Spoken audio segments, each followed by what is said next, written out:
स्वहेतसवितुर्वरेण्यं भर्गो देवस्य धीमहि धियो यो नः प्रचोदयात्.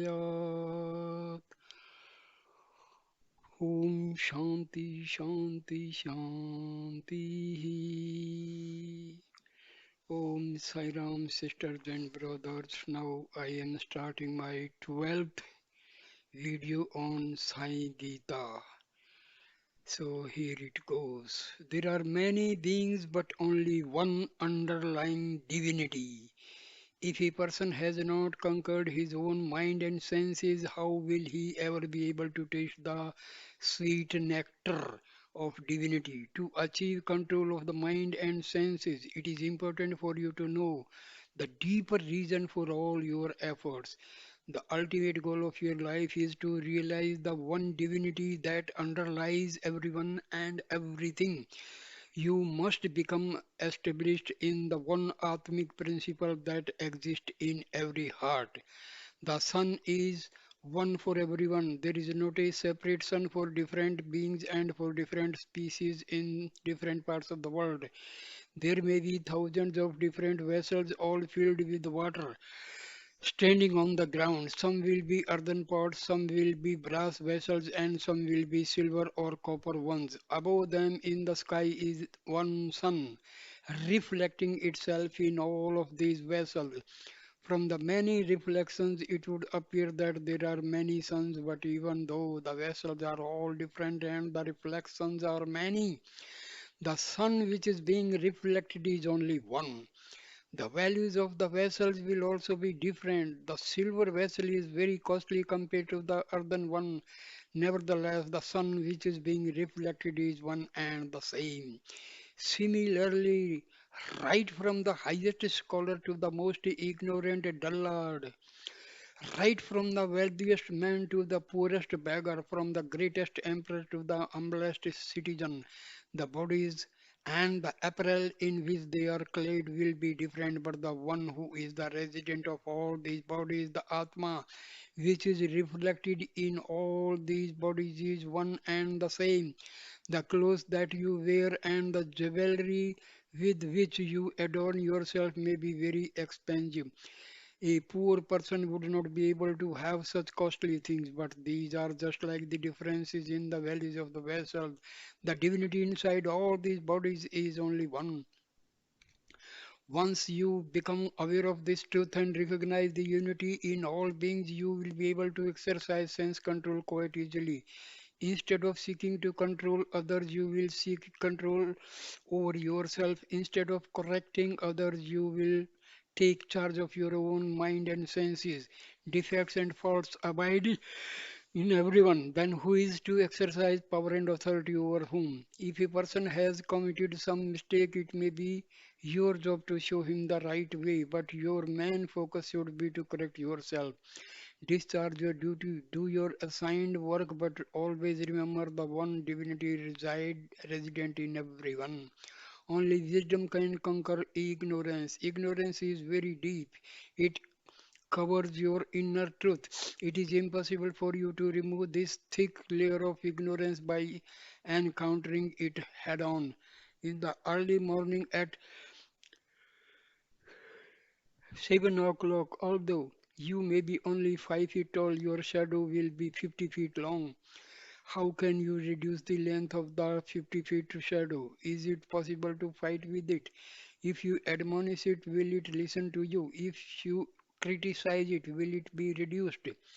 Whatever you do, its length will not come down, but as the sun goes on steadily rising, the length of the shadow diminishes automatically.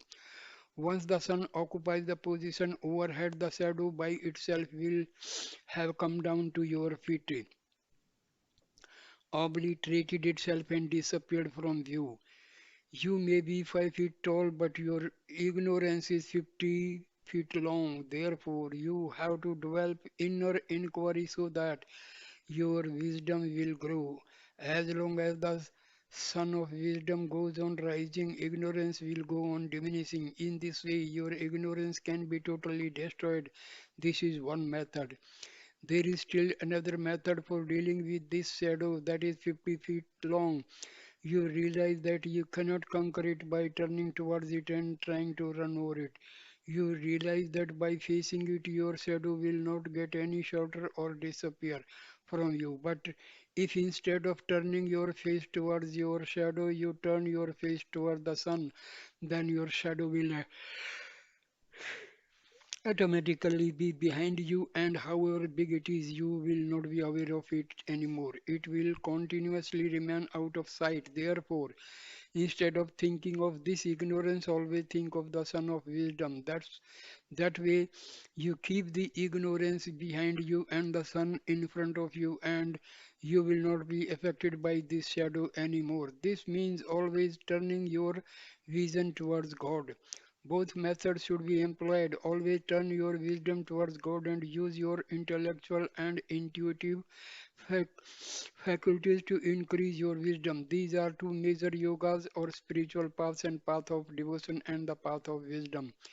If you do not turn towards God and increase your wisdom, but continue to turn toward the world, then as with the shadow and the setting sun, your ignorance will go on increasing and you will get lost. Therefore, Krishna warned Arjuna, use your buddhi, your highest intelligence, to increase your wisdom. That way your ignorance will get destroyed. The moment your ignorance is destroyed, duality will vanish. When duality goes, your attraction or repulsion to sense objects will also disappear. And once these attachments or revulsion, revulsion to objects disappear, your body consciousness will also disappear. If there is no body consciousness, then there is no sorrow. Develop wisdom through inner inquiry. We have seen if you want to overcome body consciousness, you must first overcome your attraction or repulsion to sense objects. Once this goes, duality will be destroyed, and when duality disappears, ignorance will vanish. This will all happen when you develop wisdom. Therefore, the Gita has declared that it is through wisdom that you will be able to destroy ignorance and reach your ultimate reality. What is this wisdom that you should develop? Can it be gained by acquiring secular knowledge in the world? No, it does not deal with external phenomena at all. It deals with only internal experience. It is only when you have developed self-confidence, confidence in the indwelling Atma, that you will be able to develop a strong confidence in the Lord. If you do not believe in yourself, you cannot truly believe in God. When you have faith in yourself, then you can have faith in God. To develop such a firm belief in yourself, to realize the indwelling divinity, which is the same in every one, you need to constantly engage in the practice of self inquiry. From the moment you get up in the morning until you go to bed at night, you go on saying I, and myself and mine. But even when you say I, do not you know who this I really is? You say, this is my body, this is my intelligence, this is my inner feeling, these are my senses. But do you ever ask yourself, who am I? If you never inquire into your own truth, what good is all the education you have acquired? If you will not make the effort to inquire into your truth, then who else will come and remove the writing that is on your forehead? Who will remove the karma that is imprinted there? Instead of engaging yourself in self examination, you just allow impure thoughts to enter your head, and so long your thinking becomes dull and null. You should realize that when you say, this is my handkerchief, the one who is the you is different from the object, which in this case is the handkerchief. You say, this is my body. You do not say, I am this body. When you say, this is my body, you are declaring that you and the body are different and separate from each other. If you then inquire, who is this you, who is saying this, then you will be led to the indweller. You must inquire who this indweller is. In other words, who is owning all these things. Only when there is an owner can there be any meaning in saying this is my property, this is my land. Only the master who owns the property have the right to say this property is mine. For the body mind, this master is the indweller. This master will not undergo any change. He will never leave you. Therefore, by means of inner inquiry, you should try to discover and recognize this unchanging, indwelling divinity which is your true reality. Every spiritual aspirant should take up inner inquiry in all your spiritual practice that you engage in. You should spend three-fourths of your time on self inquiry. Then you will get the full results only by using your time properly, by sanctifying your body and by sanctifying all your actions will you be able to reach the goal. The most important reason for all these sorrows you are prone to is the weakness you develop because your senses are not under your control. Use the strength you have to keep your senses under control. Put your mind on the right path and develop a firm resolve. You will gain great strength thereby. The Gita declared that you should control the senses, not that you should destroy them. The Gita does not say that you should renounce action, but that you should renounce the fruit of your action. Therefore, you have to do your work. All there is no need for the Lord to perform any particular work. You will find that He is working all the time. If He is working constantly, should you not be working also? Perform your work and use all your senses correctly. Use them within the proper limits for the purpose for which they were intended. Do not ever use them in the wrong way. This is the message of the Gita. To know the divinity is to become the divinity. Krishna said, if you are a slave of your desire, you will be slave of the entire world. But when you make desire your slave, the whole world will be yours. Embodiments of love. Have faith in the indwelling divinity, the Atma, which is the basis of every happiness and joy that you will ever experience in the world. People are suffering immensely because of their erroneous belief that the joys of the senses and delights of the worldly objects are real and will last. But these are only temporary and cannot last. People have not inquired to find out what is the basis for the joys associated with the sense objects and all the luxuries of the world. The Atmic light get hidden by the impure senses. In the Gita, the human body has been compared with a container having 10 holes within which an inextinguishable light. If you were to cover this container with a thick cloth, then you would not be able to see any light shining through it. If you, however, you gradually lift this thick cloth covering the container, then you would be able to see the light shining from each of the holes. At that point, it looks as though there are 10 lights, but when you take the container away and leave the light, you realize that there was only one light. That one light shining within the container, which is the body, is the self-effulgent Atma. The splendorous light of the Atma has been covered by the body and its sense organs. There are five gross and five subtle sense organs associated with the human body, which can be thought of as the 10 holes in the container through which the light of the Atma shines. This container of the body, in turn, has been covered by the thick cloth of minus and attachment, which obscures the pure light of the Atma. First of all, you must remove the cloth of selfishness and minus. This minus stems from ignorance. It is a form of delusion which makes you feel separate and keeps you bound up in duty. It arises from the cosmic illusion or Maya. Maya can be thought of as the outer vesture or garment of God. God has been described as having illusion as his outer form. This illusion veils and hides him from view. Once you take away this cloth illusion, then the inner light becomes revealed, shining radiantly through the sense organs. The light which you see through your eyes is but a reflection of the one self-effulgent light, divine light that is inside you. Every sensation you feel through your skin or hear through your ears is but a reaction to that same inner light, and every sound which you make through your mouth is but the resound of all divine inner light. All that you have been able to do and experience through the senses is only a reflection, a reaction, or a resound of that one splendorous radiance which is your immortal self, the Atma. But as long as you still identify yourself with this container of the body, you will not be able to see the one Atmic light. Only when you identifies yourself completely with the Atma, will you be able to experience this one Atmic light instead of a multiplicity of many different lights. See unity on see unity in all diversity. Up to this time, you have been seeing diversity and separation in what is actually unity. But now you have to correct this wrong vision.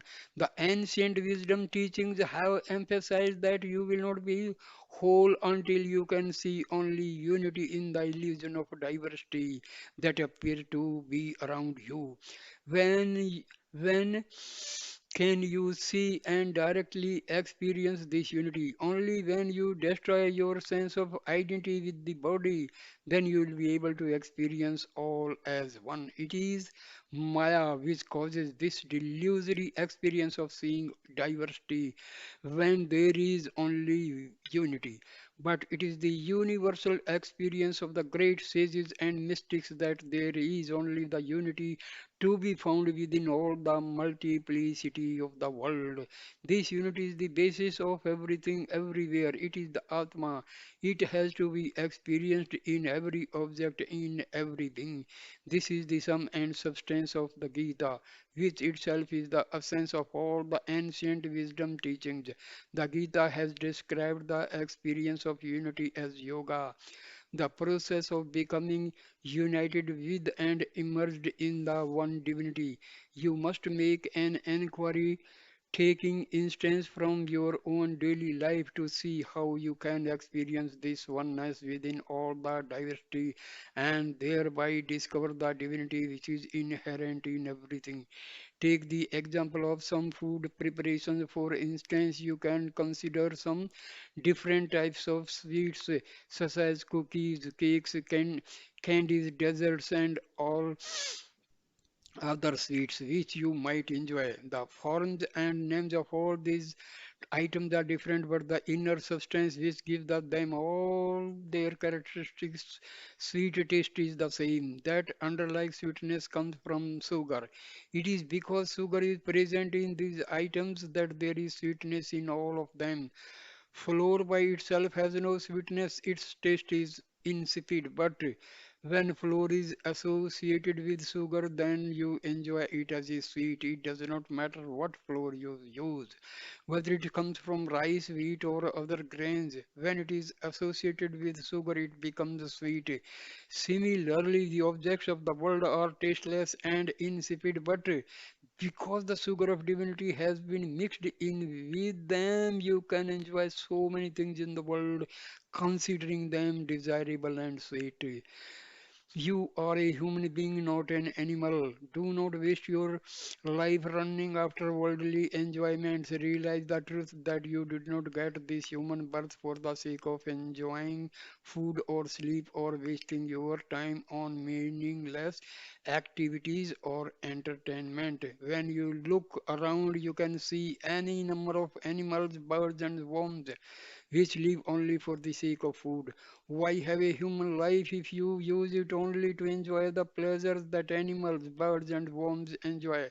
What is the use of acquiring a higher education and then spending your time reveling in lowly pleasures that even without benefit of higher education the animals, birds, and worms are also indulge in? What is the special ideal which has been held out for humanity? What is the inner significance of the statement that is extremely difficult to obtain a human life? Human life has not been given so that you can act like an animal. Human life has not been given so that you can act like a demon either. Man has taken human birth in order to realize his divine essence. Human life has been given to you so that you can reach the highest plane of God consciousness. The same thing was taught by Jesus when he said, "Man does not live by bread alone."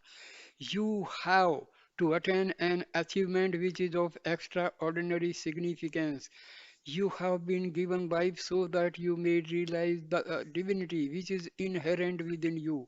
Your primary duty as a human being is to give up the things which are impermanent and attain those things which are permanent. But today you are not aspiring for such extraordinary qualities. Instead, you are living a wasted life filled with attachments. This was also Krishna's admonishment to Arjuna. He said, Arjuna, this body consciousness and attachment to the body is binding you. You are wasting your life, giving up your attachment to the body now. You have to inquire why you develop attachment to the body. Consider this small example. Everyone knows that it is not right to utter a lie. Many people at some time take an oath resolving that they will not lie from that moment on, but the very next day they get into a conversation, they tell a lie. Or take a businessman who knows that he should not deceive. He makes a resolution that he will limit himself to earning only a fair and modest profit, but the very next day he resorts to unfair means, or a person decides he should not gossip or hurt others with his talk. Yet, within minutes he has totally forgotten his woe and begins to criticize someone. Man seems not to have a steady mind at all, and without a firm and steady mind, he is unable to control his actions. On a holy day, he may feel that he should be thinking of nothing but the Lord and abstaining from taking any food. But after some time, he excuses himself and says, let me at least have a few biscuits and with tea. When man is constantly deviating in this way from his own firm resolutions, there must be some very powerful entity which is working inside him, constantly defeating him. If there were not such a powerful instinct or urge working within him, he surely would not have changed his resolve and he would have been able to use his will to hold to his announced discipline. Desire makes you break your resolutions. So there is some power, some force that is hidden within man that he is not able to control or understand. If he thinks deeply and tries to discover just what exactly this power is, he will find that it is related to three worldly qualities which are inherent in the human condition. These three attributes which comprise worldly life characterize the mind and its thinking process. They are the slothful or dull or active or passionate, and the serene or calm tendencies. These three attributes in various combinations will dominate a person's life. They will be fostered or diminished by the quality of the food taken in and by one's tendency towards indulging in or depriving oneself of sleep. Of these three attributes, the first two qualities mentioned, that of slowness and furious activity, are likely to encourage you to take the wrong path. Slothfulness giving rise to dislike, repulsion, and anger. An excessively active nature gives rise to attraction, desire, or attachment to worldly things. Desire is the most powerful urge making man give up all his resolutions. It acts as the leader or captain of all the bad qualities. You can plan your certain programs to defeat your external enemies, but all your plans and strategies will be of no use until you have conquered your inner enemies. Once you have yielded to your inner enemies, how can you hope to conquer your external enemies? When these inner enemies have subverted your will, how can you be power and defeated all your good intentions, how will you be able to challenge and conquer your external enemies? This captain of the bad qualities, desire, has made a hole and entered the house. The others, like hatred, anger, greed, and jealousy, then follow him into the house. The moment these enemies have entered into you, you lose all your discrimination and wisdom. The moment you lose your wisdom, you also give up your resolution. Therefore, the most important reason for not fulfilling your own firm resolve is the welling up of desire. Let us try to understand this further. When palaces are constructed as residences for great emperors and kings, there is usually a fortified wall surrounding the palace, protecting it from intrusion from outside. There will be a number of guarded gates within this wall. Similarly, a temple is usually situated within a compound having a protecting wall around it in which there will be number of gates or doors. The body can be thought of as the compound wall enclosing God who resides inside the temple of the heart as the Atma. An external fortress or a temple will be constructed with the help of bricks, cement, sand, and mortar. But this temple of the body is constructed out of flesh and blood. In this body of flesh there will be number of gates in the form of the sense organs. It is through these gates of the senses that desire and the other bad qualities break in and invade the inner sanctuary. The body is given to you to realize the indweller. The body gains its luster from the indweller who is God. As long as the indweller resides in the body, it will be full of fragrance and full of life. The moment this indweller leaves the body becomes foul and offensive. Without the indweller, the body is a reprehensible thing.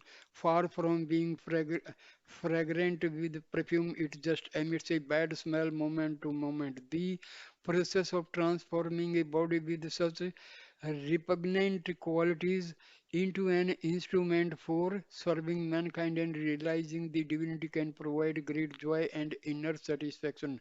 But man thinks of his body only as a means for giving him physical pleasure, and so he uses his body primarily in self-defeating ways. Krishna admonished Arjuna that this was not the mark of a real human being. He told Arjuna, the body has been given in order to understand the indweller. Arjuna, use your body only for that sacred purpose. Animals and birds have not been given this discriminating power. You have the capacity to experience great things through your unique ability to inquire and engage in self examination. You have to use all your powers to understand the principles which constitute human nature. First, you must understand the power of worldly desire which makes you give up all your resolutions. Of course, there must be some desire. Without desire, you cannot live for even a moment. But you must use all your desires for good. Your desires should be to help others. That constitutes living as a true human being. If you do not have the welfare of the whole society as your goal, you cannot be called a human being. Since you are born in society, since you live in the society and get so many benefits from society, you have to serve society. In serving society, you will be serving the Lord. But be it a small job or a big job, whatever you do must be done for the sake of the Lord. Whatever work you do must be converted into divine work. It must be transformed into worship. You must question every action you undertake and ask yourself, will it lead me towards the goal? When you see the Lord everywhere in everyone, then you will be doing everything with God consciousness. All the lights or energies in the body originate from the one divine light coming from God. They are all the reflections of the inner light of the Atma, which is the effulgence of the Supreme Lord. Similarly, all the light shining in individual beings come from that one light of the divinity, the one Atmic light pervading everywhere. You should always have this in your consciousness. You are able to see the external body with its features, but since you cannot directly see the Atma, you have not developed the right understanding of the infinite splendor of the Lord, who abides as the indweller in all beings. Consider a small example for this. Everything comes from the one indwelling divinity. There may be a great downpour. Huge torrents of water will be flowing from the trees. Water will be coming from the roof and the rain gutters. It will be coming from the overhangs. It will be spilling over from the roof of the adjoining house and running off from there only your house. It will be flooding the ground all around, causing rushing rivulets and streams. The water will be everywhere and will seem to be coming from so many different sources, but every drop of all this water can only have originated from the sky above. Similarly, all this speech, all this strength, all this beauty, all these skills in whomsoever they appear are all coming from only the one source, the one divinity pervading everywhere. You have to recognize the unity which underlies all these different traits. Once you have a firm grasp of this unity, all diversity will disappear. And once the diversity disappears, the desires will also disappear. Then when desires goes and the attraction to worldly objects goes with it, there will be no more room for repulsion and dislike leading to anger. Therefore, when you gain divine wisdom, you conquer desire and anger. It is through spiritual practice, particularly through inner inquiry, that you will be able to realize the unity and enjoy the unity which is always within you. This yearning to gain the light of divine wisdom, to see the one in the many, is expressed in the great prayer. From the unreal, lead me to the real. From darkness, lead me to the light. From death, lead me to immortality. Om peace, peace, peace. Astuma sadgamaya tamsuma jyotirgamaya mriturma mritgamaya. Om shanti, shanti, shanti. Whatever work you do, if you do it for the sake of the Lord and offer it to the Lord, then the work takes on a sacred value. Anything that becomes associated with the Lord thereby becomes sacred and highly potent. Consider, for example, an ordinary rat, which is a despicable thing. If you see a rat inside your house, you take a stick and try to kill it or set a trap to destroy it.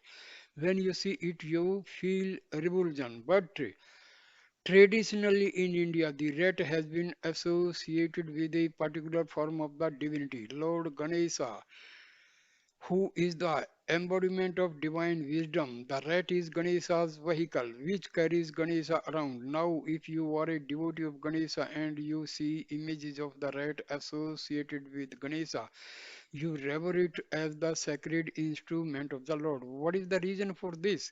The high value that the rat carrying Ganesha has been given, able to obtain, is due to association with this representation of the divinity. Similarly, when you come across a snake, you may feel some fear and go to get a stick to drive it away. Or you may get a snake charmer to catch hold of it. But when the same snake adorn the neck of Lord Shiva, you worship it and offer it your prayerful salutations. What is the reason for this? The reason is that it has offered itself to the Lord and serves Him alone. Therefore, it has also become divine like the Lord. Even if it is a poisonous snake, once it has offered itself to God, it acquires fame and nobility. Association with the divine makes you divine.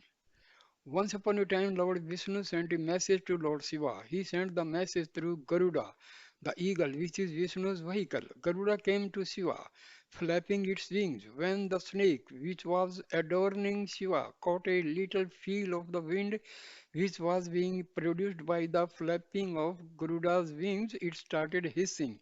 Although an eagle is the deadly enemy of snakes and a snake would normally slink away when an eagle comes near. Now this snake began hissing at Garuda.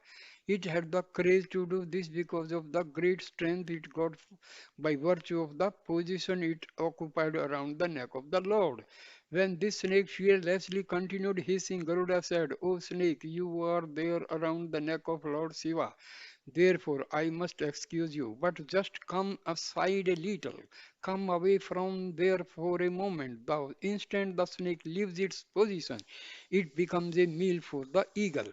As long as it remains in its position, it gains great strength because of its nearness to divinity. Truly, the only I-ness that is acceptable to when you link your I with the Lord and when you say, I am one with the Lord. If instead you give up your nearness and dearness to the Lord and ego takes hold of you, then you become very mean and weak and vulnerable. If it is just a small thing, a valueless thing, once it takes shelter in the Lord, its value will be greatly increased. An ordinary stone may be lying in the street, but when a sculptor comes and shapes it into a sacred form, it is revered and worshipped in the temple. You can reflect on the extraordinary value you will gain when you associate yourself with the divinity and become one with it. There is no possibility whatsoever of any kind of smallness finding a place in divinity. In the Rama story, we have the occasion when Sita, Rama's wife, had been kidnapped by the demon king Ramana and kept captive in his palace. At the time, Ramana was suffering great mental anguish, even though 10 months had elapsed since she had been abducted. Sita would not yield to him. She would not even utter a word to Ramana. Whatever threats he made against her, she remained totally indifferent to him. This fact was noted by Ramana's wife, who went to her husband and tried to correct him. She said, Ramana, you have infinite powers. You have done a great deal of penance. You are an extraordinary devotee of Lord Shiva.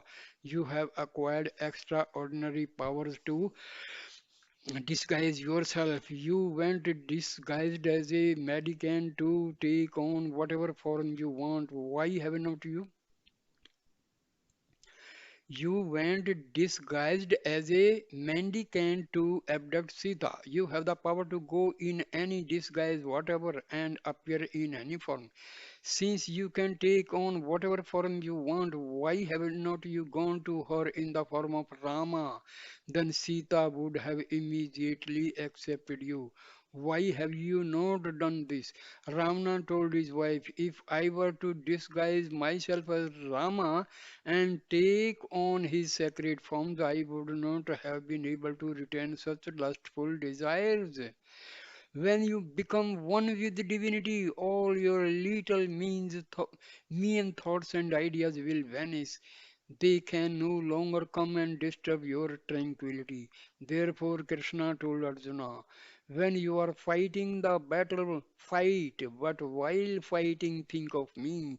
That is the proper way of discharging your duty. In that way, you will be upholding the high ideals of protecting righteousness and you will be setting a good example for others.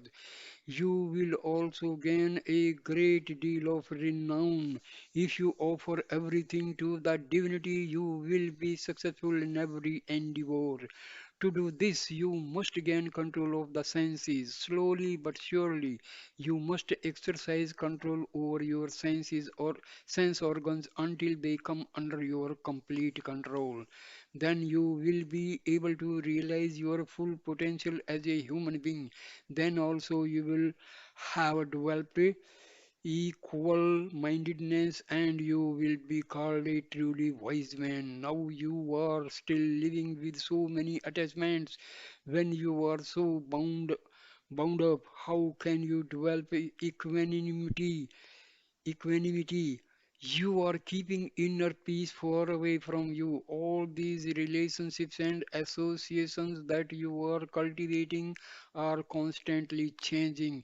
They are impermanent and cannot possibly help you in the end. Recognize the truth which is permanent. Attach yourself to the divinity. It is ever with you. It will never leave you.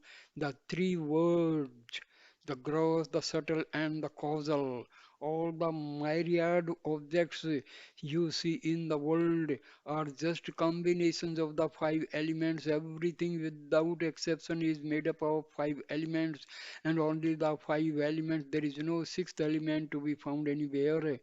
Embodiments of love. There are three types of species which can also be considered as universal worlds. They are the gross physical universe and subtle universe of the mind, and the subtlest and the most pervasive of all three referred to as the causal universe. Beyond these and serving as the basis for all three of them is the transcendental, the divine principle, the Atma, the supreme itself, supreme self. The five elements, gross and subtle.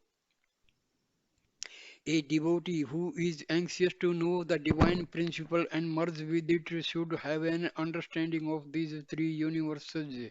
The first of these, the gross physical universe, is made up of five great elements, that is, ether, air, fire, water, and earth. Ether, which is also called space, is the first of all the five elements. It is all pervasive and very subtle. It does not have any specific attributes except sound. After that comes air. Air can be felt, but it cannot be seen. It has only two attributes, sound and touch. Next is fire. Fire can be seen. It is denser than air. It has three attributes, namely sound, touch, and foam. Fire can be seen. It is denser than air. It has three attributes, namely sound, touch, and foam. Following fire, there is water. Water is still more dense, and like fire, it can be seen by the naked eye. It can also be tasted. Water has four attributes, namely sound, touch, form, and taste. Earth, the last and the densest of all the elements, have five attributes, namely sound, touch, form, taste, and smell. You can see that the last three elements, fire, water, and earth, have form. The first two, ether and air, have other qualities but no form. All things found in the physical world are impermanent and subject to continuous change. In time, all objects undergo complete modification from one name and form to another, and then to still another, and so on. In the physical universe, everything is in constant motion. Let us inquire deeper into the nature of physical objects made up of these five elements. Consider the various atoms which exist in a given place and a given time. They will comprise, comprise the various objects which appear there at that moment. As the atoms move and change their position, the forms they make up also change. The atoms in all the objects undergo such rapid change in position that it is hard to say when a particular change has taken place in an object. There is an ongoing process of change. All the objects made up of these changing atoms will be changing their forms continuously with time. The atoms which make up the human body, like the atoms in any other form, change every moment, causing the body to undergo modification. All these different changes are very much like waves, such as the waves you find in the ocean. For the waves in the ocean, there is no beginning or end. The drops of water in one wave get merged into the next wave. The waves in which those drops have been merged again get merged into other waves, and so on. This process of forms changing and merging goes on continuously. This is the very nature of the physical universe. Life is a series of waves. Humanity can also be described as a series of waves, and other living beings such as animals and birds can be thought of as other waves. Plants can also be thought of as waves, as can the insects and crawling things. The demonic forces can be described as still other waves, and the divine forces are yet other waves. In nature, it is impossible to say what aspect of any wave will merge with any other wave. Therefore, just as drops of one wave in the ocean will be mingled with and get merged into another wave. So also you may find that a wave containing human characteristics may merge into another wave containing characteristics of other living things. It is one continuous process of change and modification. In this way, life itself can be described as a series of waves. In the same way that the body undergoes change, the mind also undergoes change. Human nature is associated with the thinking process, which is the result of a continuous string of thoughts. These thought processes are all impermanent, they constantly undergo change. We see that everything comprising human life is undergoing change unless you are able to recognize the six principal types of changes which occur in life, namely birth, growth, maturity, decline, degeneration, and death. You will be deluded into thinking that life is permanent. The root cause of such lack of understanding is ignorance, which gives rise to the ego and egoistic feelings of self delusion. The physical universe contains billions of suns, each with its own world. There are countless planets, big and small, and innumerable beings. In this entire vast universe, the Earth is smaller than even a tiny drop on this earth. India is just a little country. In this little country, there is a small state. In this small state is a very little district. In the little district, there is just a minor village. In this minor village, there is an insignificant little house, and in this little house, there sits a very small body. Is not it ludicrous to think that such a small body could ever feel egoistic and blow up with self-importance, considering its minute size in this huge universe? When you think of this world and your own place in it, you can see that physically you are the merest speck in that vast totality. Can such a tiny speck ever hope to understand the totality? Can a mere little ant ever hope to measure the whole ocean? And yet this ocean itself is constantly undergoing change, and so does the whole earth, and so does everything else in the physical universe.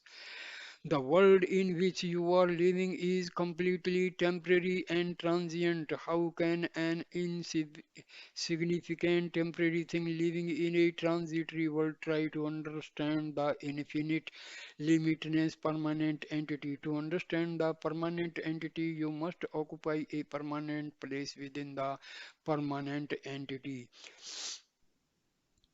Body, personality, and individuality are all temporary. They can be compared to a mirage. Man is trying to quench his thirst from a mirage. A mirage appears to be made up of water, but there is no real water. There are no clothes can be wetted from a mirage. No bucket can be filled there. You can never slake your thirst there. In the same way, your body and your individual nature can never satisfy your thirst for the true joy that you are seeking. But for the divine principle, the world is totally inert. The whole vast physical world is something like an atom in the mental world, just as your body is like an infinitesimal atom in the universe. But in this incredible huge mental world is itself only the size of a mere atom in the causal world. The physical world, being made up of five gross elements, can be apprehended by the five senses of perception. But since everything in the physical world is made up of the five elements, and only the five elements, this world is totally inert and insentient. Here, the divine principle is inherent in it. This divine principle is also to be found in the mental world. Since the mental world is made up of same five elements in their subtle aspects, this world is also inert and insentient. But just as the divine principle as indweller is inherent in the inert body activating it, and it is inherent in the inert mind which vitalizing it, so also it is inherent in these inert physical and mental world, energizing and vitalizing them. The divine principle which brings energy and vitality to the physical and mental world shines forth most splendidly from the causal world and subtlest of these vast universes. To understand this process, consider the reflection in a mirror. The image or the reflection has no independent existence of its own. It can shine and the seen only when the object which is being reflected is luminous, and it can move only when the same object being reflected moves. All the apparent luster of things making up the world arises from the causal world and is then reflected by the mental and physical worlds which act as mirrors. Just as the effulgence of the sun gets reflected by the moon, the effulgence present in the causal state gets reflected in the subtle mental state and the gross physical state. Now, suppose you wanted to decorate the reflection which you see of yourself in a mirror. Could you do it so that you would remain there permanently? When you see your face in the mirror, could you paint a dot on the forehead of your image in the mirror and keep it there? No, it would be a futile effort. If you were to paint a dot on the mirror where the center of your forehead is on your image, then as soon as you move, the image would also move, and the dot which was formerly on the center of your forehead would now before your ear, whenever you moved to one side, the image would also move to one side, and the dot would no longer be in the center of the image. Then, is there any way that you can put a dot on your forehead of your image in the mirror so that it will remain there no matter what happens? Yes, you must put the dot on you, the object which is being reflected. Then you can move in any direction or even turn the mirror to one side or the other, and the dot would not move on your image. Here is a small story which will illustrate this principle. The artist who tried to capture the image of the Lord. There was once a world famous artist. He had an extraordinary talent for figure and portrait painting. He came to Krishna in his capital city of Dwarka and wanted to paint Krishna's portrait. With a beaming smile, Krishna said, "Well, if you want to paint my image, you can certainly do so. Tell me what I should do." The artist requested, "Swami, if you would kindly just sit still for an hour in the same place. I will draw an outline and then later on I will fill in the details." Krishna sat down on for the artist and remained without moving. The artist made some preliminary sketches. After a while he portrayed at Krishna's feet and said, "Swami, I am done now." Smiley Krishna asked, "Where are you going to show the picture?" The artist answered, "Swami, by tomorrow at this time I should have completed it." Throughout the night he worked untiringly on this difficult task of accurately painting a likeness of the Lord on canvas. When the picture was done the next morning, the artist was extremely pleased with his work. He covered the painting with a beautiful cloth and brought it to Krishna. But when the cloth was removed, it was seen that in the intervening 24 hours, the form of Krishna had undergone a remarkable change. The artist put the portrait directly alongside Krishna. He looked at the picture and then looked at Krishna. He realized that there was very little resemblance between the two.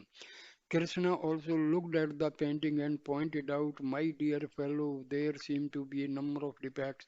The artist said, please forgive me, Swami, please give me another chance. Let me try again and I will do better. It went on like this for 10 days.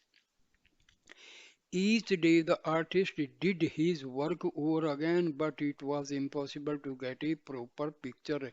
Now the artist began to feel ashamed. He decided it would be best if he just disappeared from there. And so he hurriedly left the city. On the way, says Narada happened to meet the artist departing from the city. Narada asked the artist, you seem quite disturbed. Tell me what is making you so unhappy.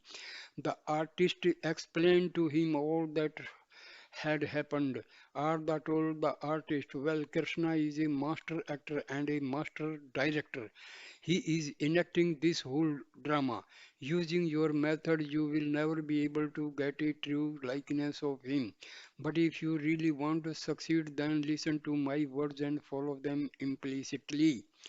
The artist agreed to do exactly as Narada instructed. He returned to Dwarka and the very next day went to Krishna carrying with him a picture covered with a fine cloth. He told Krishna, Swami, I have finally been able to bring you your exact picture. Please have a look. This will always give you the correct likeness of you. Whatever changes you come into your expression and form, the image that is seen here will show all the changes faithfully. Then he got ready to remove the covering cloth and said, please accept this as my best picture of you. When the cloth came away, it revealed a clean mirror. If you want to paint a portrait of the Lord who is permanent with the temporary materials like brushes, paint, etc., you will not be able to succeed in the physical universe. Everything is temporary, all forms are constantly undergoing changes. Such transient forms cannot give a proper vision of the permanent Lord. If you want to have a clean and unchanging vision of the Lord, you will be able to obtain it only in the clean mirror, which is your own purified heart. To reach the permanent, go beyond the impermanent. Trying to know the Lord through the changing forms found in the gross physical universe is a type of delusion.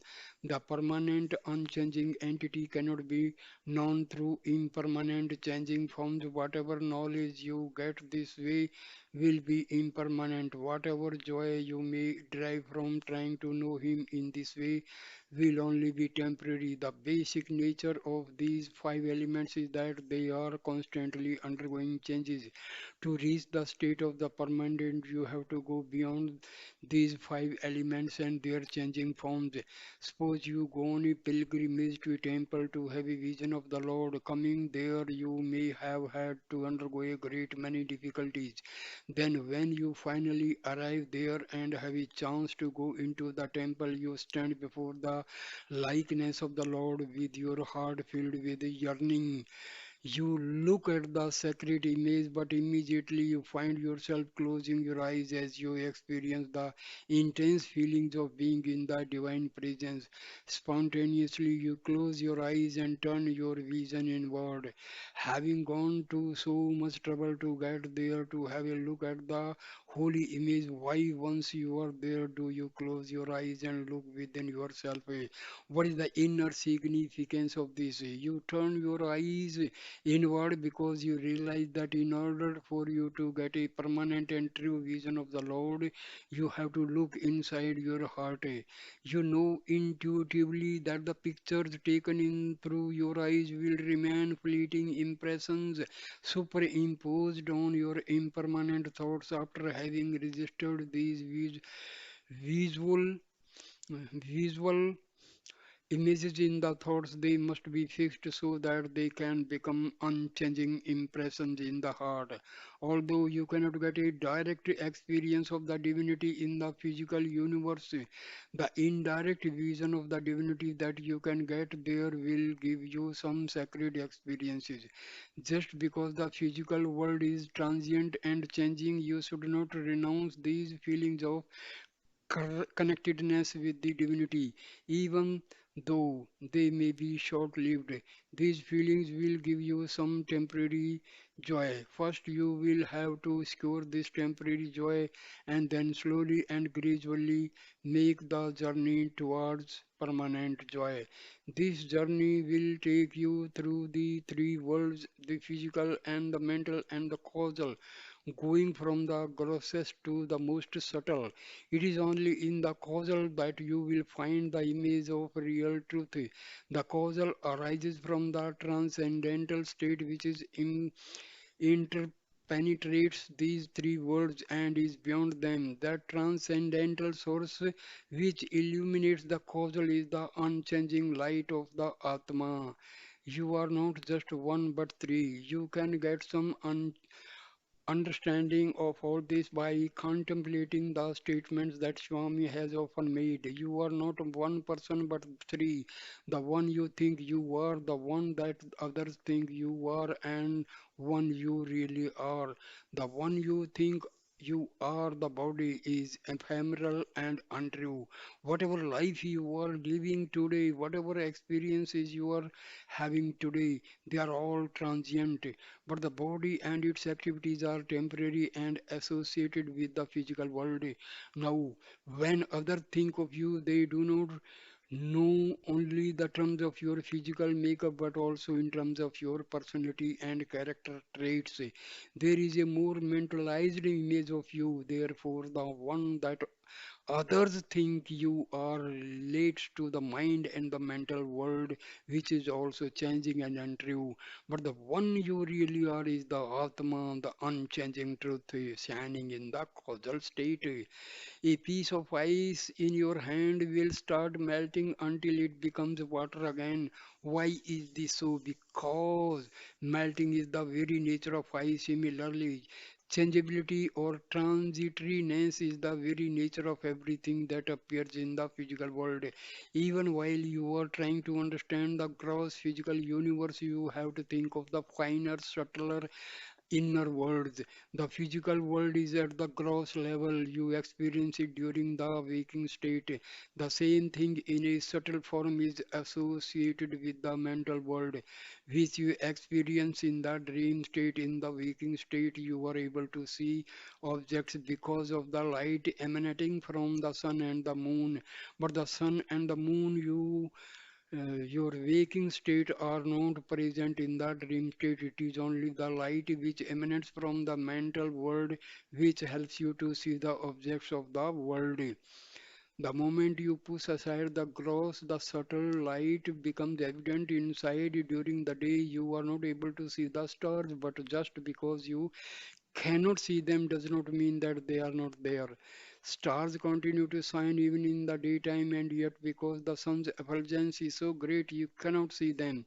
As the light of the sun becomes dim at dusk, you begin to see the shining stars. Behind the gross, the subtle, behind the subtle, the causal. Behind the outer, grosser experiences lies the subtler, finer experience from which the outer has sprung, and within the subtle can be found the template for the gross. Even in the childhood of great spiritual teacher, you can see the mark of one whose mission it is bring light to mankind. And when you apprehend this underlying subtle quality of that being, you clearly see how it has shaped every aspect of that little life through its outer manifestations and through every major period of life. There is another state that transcends both the gross and the subtle, that is the causal. The causal state does not have any moment, it does not undergo any change. Within it is be found the self-effulgent light of Atma. It is because of this all-pervasive light of the Atma shining in and through the causal state that you are able to experience the mental and the physical worlds. If there were no subtle mental world, there could be no gross physical world for you. But if there were no causal, there would be neither subtle mental nor gross physical world for you. To realize your divine state, your journey has to take you from the physical through the mental to the causal. Your truth is rooted in the causal. You must use the physical to reach the mental and the mental to reach the causal. Ultimately, it is the light of the Atma, the individual, which activates and visualizes all of these states of experience. The Atma is the source and the substratum of all three worlds. In the ocean, you will find waves and swells and foam on the surface, large scale currents below the surface, and the stillness of the deep ocean regions far below. The waves and foam, the currents, and the deep ocean waters are not different. Water is the common element which interprets all of them, but it appears as if waves, the currents, and the deep ocean are different. In the physical world, also, you have to discover the common element that underlies all experience and unifies the physical, the mental, and the causal worlds. You can associate these three universes with three states of consciousness. You can think of the waking state as the physical, the dream state as the mental, and the deep sleep state as the causal. Beyond these three states, interpreting them and common to all of them is fourth state, that is the superconscious state, the transcendental state, the unconscious state of the deep sleep is associated with the causal. It has a very profound quality of peace, but by itself, the deep sleep state will not provide you with a permanent experience of real bliss. The bliss is there, but you are not conscious of it. It is only after you come back to the waking state from deep sleep that that you remember the serene feeling of total rest you were enjoying. However, in the superconscious state, you will be able to enjoy eternal peace and bliss and be fully conscious of it always. So here I ends this 12th video. Sairam. Thank you so much for watching this, for listening this great video. Please like, comment and share the video and subscribe my channel. Thank you so much, my dear.